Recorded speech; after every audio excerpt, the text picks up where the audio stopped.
चलिए क्लास 3 के बच्चे के अपना सिलेबस देखिए।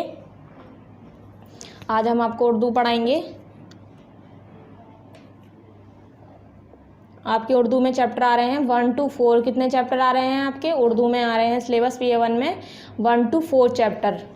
ठीक है, तो सबसे पहले अपनी बुक खोलिए सभी बच्चे। ये आपकी बुक है 3rd क्लास अदब उर्दू से खोल लीजिए सभी बच्चे। देखिए इंडेक्स चेक करते हैं पहले हम। हमारे कितने PA1 सिलेबस में 1 to 4 चैप्टर आ रहे हैं, जिसमें हम 11 आपको पार्ट 1 में पढ़ा चुके हैं। आपका पहला सबक, दूसरा सबक था सारस और कछुआ, हम आपको पार्ट 2 में पढ़ा चुके हैं। ठीक है, आज हमारा पार्ट 3 है, जिसमें हम आपको सबक नंबर तीसरा आपको यानी 3rd चैप्टर आपको पढ़ाएंगे। हमारा पार्ट 3 चल रहा है आज, जिसमें हम आपको 3rd चैप्टर पढ़ाएंगे उड़ान। 11 पेज नंबर पे आपको दिया हुआ है, तो सब बच्चे 11 पेज नंबर ओपन करिए।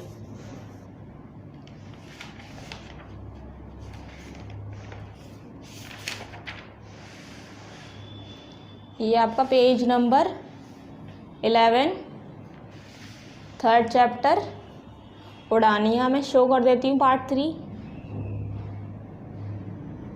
अगर आप चाहें तो आप भी लिख सकते हैं यहाँ पर पार्ट 3। ठीक, चलिए बच्चों अपनी बुक खोलकर अपना पेज नंबर 11 खोलकर सबक नंबर 3 में उड़ान चैप्टर है आपका, वो पढ़ने शुरू कर रही हैं। आप भी गौर से सुनिएगा।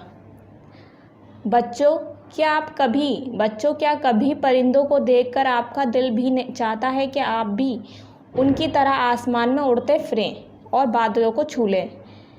क्या कह रहे हैं? क्या बच्चों आपका भी दिल करता है कि परिंदों की तरह आप भी उड़ सकें और आसमान को छू सकें? जब से दुनिया बनी है इंसान की ये ख्वाहिश रही है कि वो आसमान में उड़ें। कि जब से दुनिया बनी है इंसानों की यही ख्वाहिश रही है कि हम भी आसमान में उड़ सकें। जर्मनी के एक नौजवान के दिल में भी ऐसी आरज़ू पैदा हुई। उसका नाम ऊँटू था। वो उड़ते परिंदों को गौर से देखता और सोचता कि अगर इन परिंदों की तरह मेरे भी पर होते तो मैं भी हवा में उड़ता। जो ऊँटू नाम का जर्मनी में नौजवान था, वो क्या सोचता था कि अगर ये परिंदे उड़ सकते हैं तो मैं भी अगर मेरे भी पर होते तो मैं भी उड़ सकता। और दूसरे फिर क्या लिखा हुआ है? और दूसरे मुल्कों की सैर करता। एक दिन उसने अपने कंधों से बहुत से पर बांधकर उड़ने की कोशिश की, लेकिन कामयाब ना हो सका। उसने क्या करा? अपने कंधों पर बहुत से पर लगा लिए और उड़ने की कोशिश करी, लेकिन वो उड़ ना सका। फिर उसने हिम्मत ना हारी बल्कि कोशिश जारी रखी। वो हिम्मत नहीं हारी, उसने कोशिश जारी रखी। नीचे देखिए, एक दिन हल्की हल्की हवा चल रही थी, तो वो बड़े बड़े पर अपने कंधों से बांधकर ऊंचे टीले पर पहुंचा और हवा का रुख देखकर टीले से छलांग लगा दी। उस बार वह एकदम ज़मीन पर ना गिरा, हवा में परिंदों की तरह कुछ देर उड़ने की बाद नीचे आ गया। ठीक, उस मैदान में कदीम ज़माने के मुसलमान उस मैदान में कदीम ज़माने कि मुसलमानों ने काफ़ी कारनामे अंजाम दिए। बाज़ हज़रात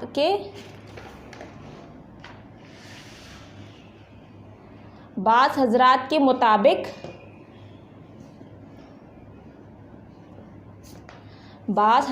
मुताबिक 1882 ईस्वी में हिस्पानिया यानी स्पेन के एक मुस्लिम साइंसदान अब्बास इब्न फरनास ने इब्तदाई पैराशूट तैयार किया। किसमें? 1882 में। वो पैराशूट के उस इब्तदाई डिज़ाइन को बेहतर बनाने के लिए लगभग 23 बरस काम करते रहे।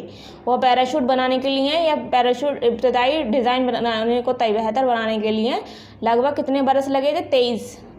फिर एक हैंग ग्लाइडर बनाया जो एक परिंदे जैसा नज़र आता था। उसकी तैयारी में रेशम के धागे और चील्स के पर इस्तेमाल किए गए।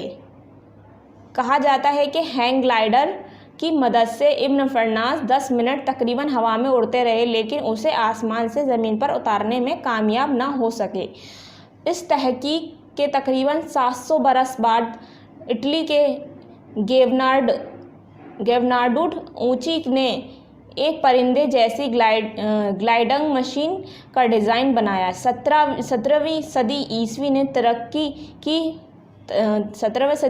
तरक्की की।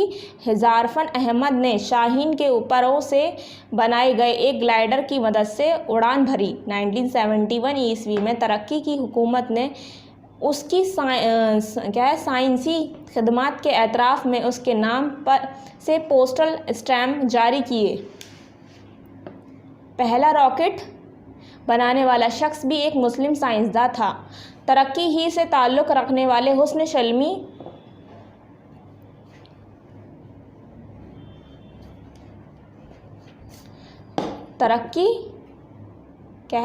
तुर्की ही से ताल्लुक़ रखने वाले हुस्न शल्मी ने 1633 में पहला रॉकेट ईजाद किया। पहला रॉकेट कब ईजाद हुआ है? 1633 में। 1903 में राइट ब्रदर्स उरूल और वल्बर राइट ने जदीद साइंसी तहकीक की रोशनी में एक परिंदे की तरह आसमान में उड़ने का ख्वाब को सच करके दिखाया। उड़ान में कामयाब होने के बाद दोनों भाइयों ने तैयारा बनाने का कारखाना भी कायम किया, जिसमें वो खुद भी बड़ी लगन से काम करते थे। जब तक दुनिया कायम है राइट ब्रदर्स को नहीं भुलाया जा सकता। यह राइट ब्रदर्स को नहीं भुलाया जा सकता। बच्चों, इस तरह साइंसदानों ने परिंदों से मुतासिर होकर हवाई जहाज़ की ईजाद में सदियों तक सख्त मेहनत की। आज हम हवाई जहाज़ को आसमान में खूबसूरती से उड़ता देखते हैं, लेकिन किसी ज़माने में ये महज एक ख्वाब था। आजकल तो ऐसे तैयारे भी बनने लगे हैं कि उनमें सैकड़ों मुसाफिर एक साथ बैठकर सफ़र करते हैं। तेज़ रफ्तार तैयारे ज़रा सी देर में दुनिया के एक सिरे से दूसरे सिरे तक पहुंच जाते हैं। ठीक है, यह आपका चैप्टर यहाँ कंप्लीट हो गया है। यहाँ अब आपको ऊपर दिए हुए हैं अल्फाज मायने यानी वर्ड मीनिंग, सब बच्चों को याद करने हैं। अब यहाँ से आपको एक्सरसाइज स्टार्ट होती है। ये हमारा पार्ट चल रहा है 3। देखिए एक्सरसाइज में दर्ज जाए जवाबात में से इंतखाब करके सही जवाब पर राइट का निशान लगाइए। जो भी आपका जवाब सही है उस पर आपको राइट लगाना है। ऊँट गौर से देखा करता था हवाई जहाज़ को, आसमान को, उड़ते परिंदों को। किसको देखता था? उड़ते परिंदों को।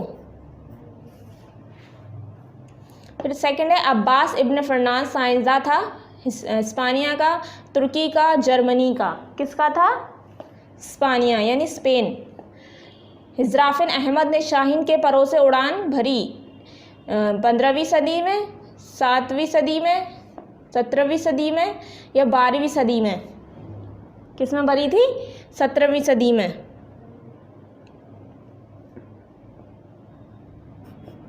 सेकंड पर राइट कर देंगे। अब नीचे देखिए दर्जा जुमलों में खाली जगह भरी है। जो आपको खाली जगह दी हुई हैं, छूटी हुई हैं, उसको हमें भरना है। पहला है उसने हिम्मत ना हारी बल्कि डैश जारी रखी। तो क्या आएगा? कोशिश जारी रखी। कोशिश जारी रखी। फिर है सेकंड इस मैदान में कदीम ज़माने के मुसलमानों ने काफ़ी डैश अंजाम दिए। काफ़ी क्या थे? कारनामे। नीचे देखिए इब्न फरनाज 10 मिनट तकरीबन हवा में डैश रहे, उड़ते रहे। ठीक। अब नीचे देखिए दर्ज है सही कॉल के सामने राइट और गलत कॉल के सामने निशान, रॉन्ग का निशान लगाइए। जो भी आपका सही है जुमला उसके सामने आपको राइट करना है, जो जुमला आपका गलत है उसके सामने आपको रॉन्ग करना है। तो देखिए पहला ऊँटू पहले पर बांध कर उड़ने की कोशिश में कामयाब हो गया। ऊँटू पहले पर बांध के उड़ने की कोशिश में कामयाब हो गया था? बताइए नहीं, कहाँ हुआ था? सेकंड है हवा में उड़ने के मैदान में कदीम ज़माने के मुसलमानों ने काफ़ी कारनामे अंजाम दिए। राइट, बहुत, ये राइट आएगा आपका। थर्ड है राइट ब्रदर्स ने 1903 में अहम कारनामा अंजाम दिया। राइट। 1900 में राइट ब्रदर्स ने उरुल और वल्वराइट ने जदीद साइंस की तहकीक के रोशनी में एक परिंदे की तरह आसमान में उड़ने की ख्वाब को सच कर दिखाया था। तो ये आएगा राइट। ठीक, आपका फर्स्ट में रॉन्ग है, सेकंड में राइट है, थर्ड में भी राइट है। अब आगे करिए।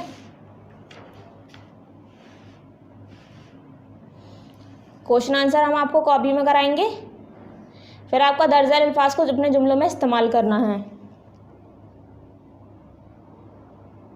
ठीक है शाहीन पैराशूट तैयारा। जुमले ये आपको अल्फाज दिए हुए हैं, इसे अपने इस्तेमाल करने हैं। तो शाहीन का आप क्या बनाएंगे, तो अब हम अपने कोई भी जुमला बुक से ले सकते हैं या अपना ले सकते हैं। तो हम लिखेंगे शाहीन मेरी दोस्त है। शाहीन नाम भी हो सकता है। हो गया। पैराशूट बताया था मैंने, यहाँ पर देख लीजिए क्या है, इब्ने अब्बास फर्नांस ने इब्तदाई पैराशूट तैयार किया। तो हम ये भी लिख सकते हैं इब्ने अब्बास ने पहला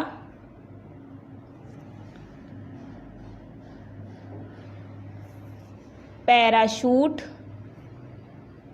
हमें सिर्फ इसको अपने सेंटेंस में लेना है। पैराशूट तैयार, पहला पैराशूट तैयार किया। इस तरीके से कर सकते हैं, अपने बुक की चैप्टर की हेल्प से भी कर सकते हैं, चाहें तो अपने पास से भी लिख सकते हैं। फिर है आपका तैयारा थर्ड। तो आप देख सकते हैं क्या है, तेज़ रफ्तार तैयारे ज़रा सी देर में दुनिया क्या है, आजकल ऐसे तैयारे भी बनने लगे हैं उनमें से सैकड़ों मुसाफिर एक साथ बैठकर सफ़र करते हैं। क्या है, आजकल ऐसे तैयारे, तैयारा का हम तैयारे कर देंगे, तैयारे बनने, ठीक है, लगे हैं जिसमें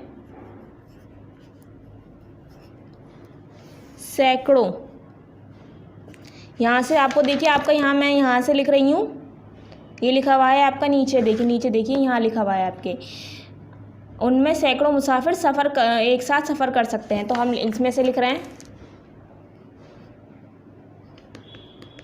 सैकड़ों मुसाफिर सफ़र कर सकते हैं,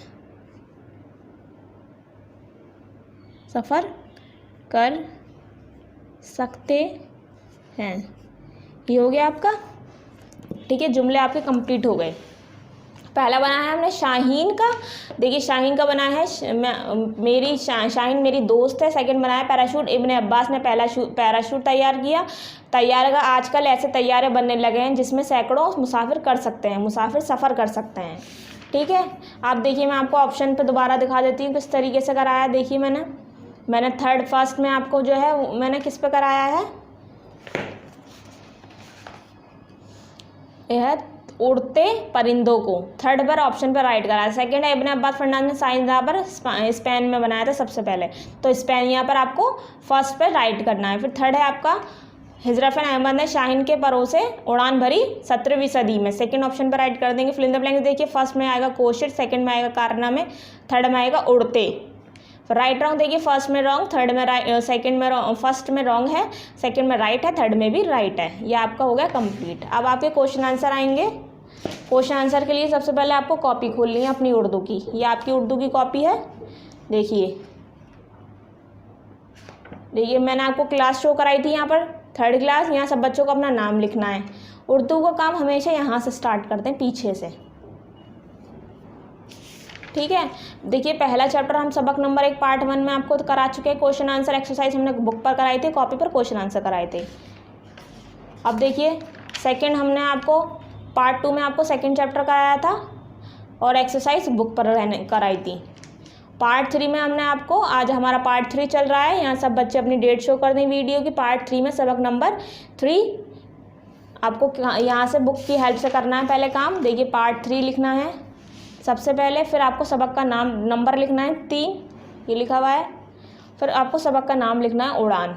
ठीक है, सबक का नाम लिखेंगे उड़ान। ये मैंने इस तरीके से लिखा है। फिर क्वेश्चन आंसर की हेडिंग लिखनी है।